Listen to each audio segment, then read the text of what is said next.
तो बच्चों हम लोग शुरुआत कर रहे हैं cash flow from operating activities से। और cash flow from operating activities की शुरुआत करने से पहले आपको पता होना चाहिए कि क्या जो है net profit before tax and extraordinary item कैसे निकाला जाता है। बिकॉज ऑपरेटिंग एक्टिविटीज़ की जो शुरुआत है वो net profit before tax and extraordinary item से ही की जाती है। तो बच्चों आपका net profit before tax and extraordinary items कैसे निकाला जाता है, आइए देखते हैं इसको। सबसे पहले लेते हैं आप प्रॉफिट एज पर बैलेंसिंग स्टेटमेंट ऑफ पीएनएल। जो भी आपका प्रॉफिट होगा एज पर बैलेंसिंग स्टेटमेंट ऑफ पीएनएल उसको लिख लिया जाता है। उसको निकालने का तरीका होता है कि आपको बैलेंस शीट के क्लोजिंग करंट ईयर बैलेंस में से प्रीवियस ईयर बैलेंस को माइनस कर दीजिए, आपका प्रॉफिट निकल आएगा। फिर उसमें आपका चार चीज़ें प्लस होती हैं आपका नॉर्मली। एक होता है जनरल रिजर्व या कोई और भी रिजर्व हो सकता है जैसे WCR, IFR और DRR। और इंटरिम डिविडेंड प्लस करेंगे उसके बाद, जो कि करंट ईयर में आपने पे किया होगा। और प्रपोज डिविडेंड प्लस करना है। ये बात ध्यान रखिएगा कि जो प्रपोज डिविडेंड लिया जाएगा वो प्रीवियस ईयर का लिया जाएगा। उसके बाद आपको प्रोविजन फॉर टैक्स को प्लस करना है जो कि करंट ईयर का ही होगा। ठीक है बच्चों।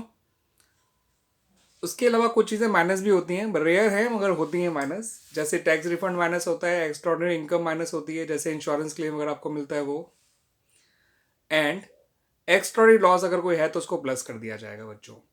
तो इस तरह से आपका net profit before tax and extraordinary items निकल आता है बच्चों। ठीक है बच्चों। तो इसको मैंने याद करने का तरीका भी बता रखा है। इसको मैं GIP² बोलता हूँ आमतौर पे, जो चीज़ें प्लस की जाती हैं। G for general reserve, I for interim dividend, P for propose dividend and अगला P जो होता है that is for provision for tax. General reserve में डिफरेंस लेते हैं, interim dividend as it is होता है जो भी करंट ईयर में पे किया गया है।